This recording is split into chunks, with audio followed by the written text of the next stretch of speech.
In the last 4 videos, we talked about the 4 suits of the Minor Arcana one by one, but in the Spirit Keeper's Tarot architecture, there's the upper realm and the lower realm, and then within this binary, each realm consists of 7 subdivisions, 7 for the septenary. Each of these septenarian realms consists of the 4 elemental building blocks, the 4 suits, scepters, chalices, swords, and orbs. All of the tarot can be understood through septenaries.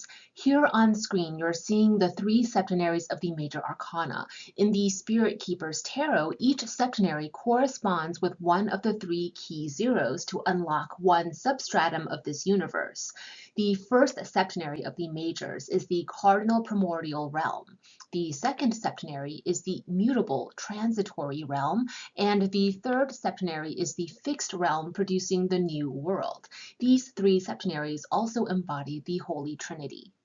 We then get to the Minor Arcana's binary of septenaries, the realms through which the 4 elemental suits manifest as forces that influence the human condition.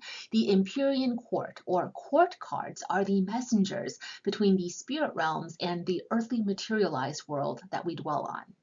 Within each realm, there's the further subdivision into 4 elements. So there's a fire ace, water ace, fire 9, water 9, air 9, earth 9, and so on. These are the building blocks producing the material world created by the demiurge. The demiurge being the maker of the universe, the architect of this design.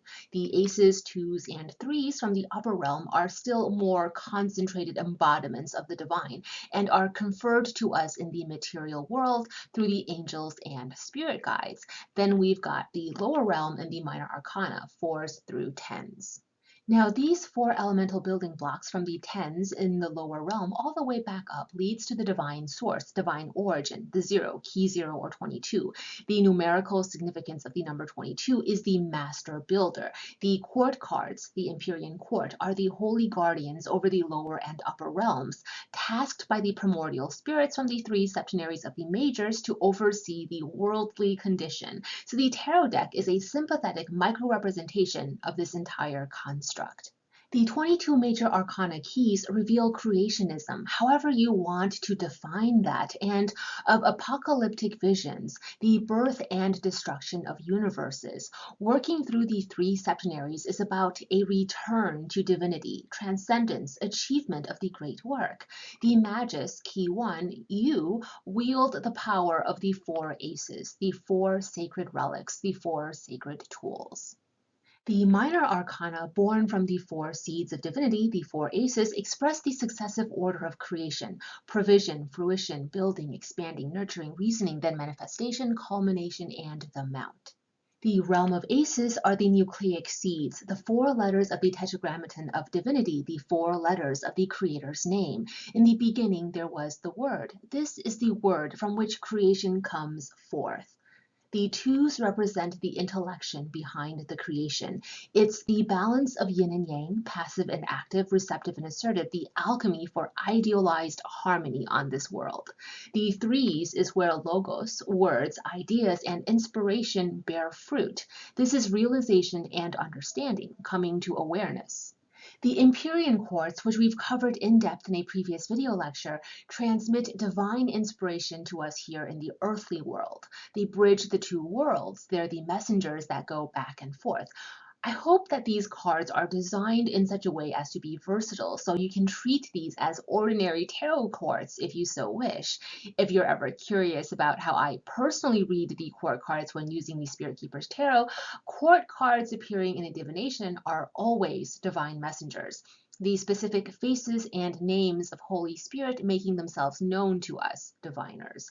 And when these strongholds or tarot pages appear, in most divinatory operations, with a few exceptions, I'll draw an additional card because the additional card is the message that the stronghold angel comes bearing for me, a message sent by a divinity within an elemental essence corresponding to the suit, a divinity arising from fire or a divinity arising from water, air, earth. So where in the universe do the court cards belong? Within each of those four elemental provinces, there are four more subdivisions of four elementals, which also represent an intersex binary or balance of dark and light, passive and active forces that total 16 subdivisions. These 16 subdivisions by elementals are overseen by the 16 court cards, or hierarchy of angels.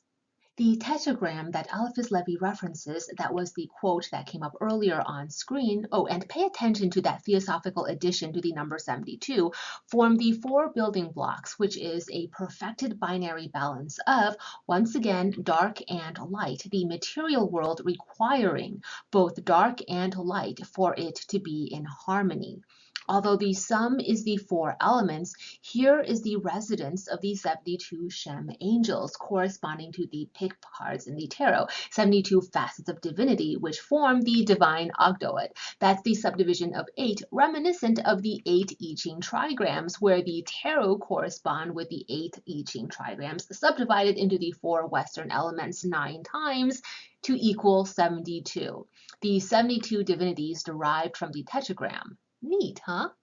That's why I've integrated the I Ching hexagrams with the tarot, where the point of intersection between the two are the 6 principles of magic, or 6 points of divinity. This adds new depth and layers to divination with the Spirit Keeper's Tarot, and the Book of Maps is your reference guide for all 64 short form oracles of the I Ching and how they relate to the tarot. Now back to review of the septenaries of the minor arcana. We've just covered the upper realm. It's time to address the lower realms, 4s through 10s. The realm of 4s is the first moment of divinity's presence below the abyss, here in the material world. Fire intersecting with 4 is the building of a new home. Water intersecting with 4 is building the inner emotional and spiritual world within each one of us, so that how we move around the outer materialist world can have meaning and purpose. Air intersecting with 4 is when the materialist world has worn us down, depleted us, and we need to return to divinity for rejuvenation and restoration. Earth intersecting with 4 is the zero-sum, limited and finite amount of resources we have here on this planet. The realm of 5s is very volatile because it's energy and matter in motion. This can be destabilizing, but it's also those destabilizing forces that bring about expansion. All 4 of these keys relate to a moral or ethical inquiry, a question of principles, a question of personal gnosis, and a question of how it is we intend on using our powers and strength to create change. This is that pivotal moment of having to choose warrior consciousness. The realm of 6s is established harmony here on earth, a harmony between heaven, earth, and man, which, because of its perfect symmetry, we intuitively perceive as beauty, as beautiful. The realm of 7s is the realm of reasoning, when we have to exercise our reasoning and discernment, when the odds are stacked against you. How will you exercise reasoning to maneuver your way out of danger? This is a physical hostility. In contrast, the 7 of Chalices is an internalized hostility. How can you still work with reasoning when that reasoning and discernment has been corrupted? When you are biased, when there are conflicts of interest, when there are temptations, how do you still exercise reason? The rogue is when reasoning becomes cunning, when you're too smart for your own good, you're set on the path of mischief. Here in the 7 of Swords for the Spirit Keeper's Tarot, mischief and cunning personified is told through the Norse mythology, the story of Loki and Sif.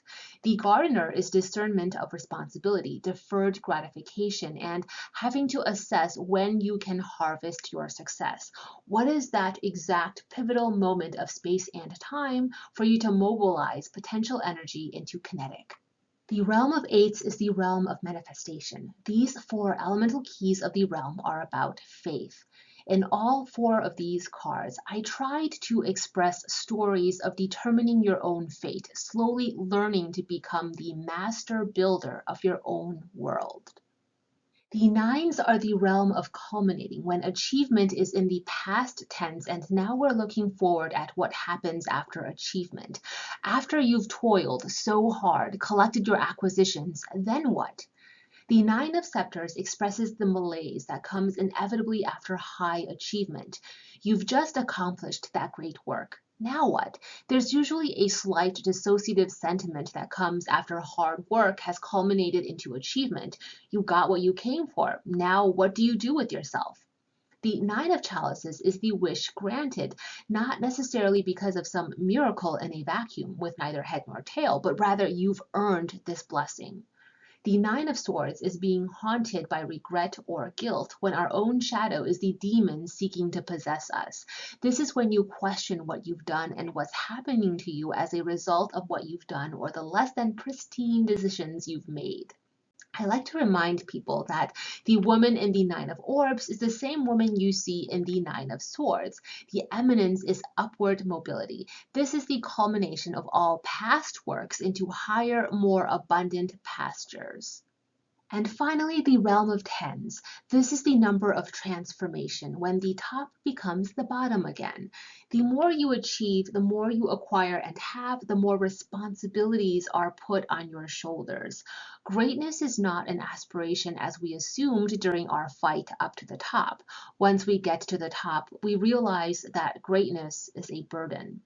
The trees in the joyous one are sycamore trees, which you found in the healer. As you study these two cards, you see how they're related to each other, how together they tell a story and also convey a divine principle of magic. The Ten of Swords, the Destroyer, is one of the four facets or outcomes possible from high achievement and greatness. This is ruin and downfall.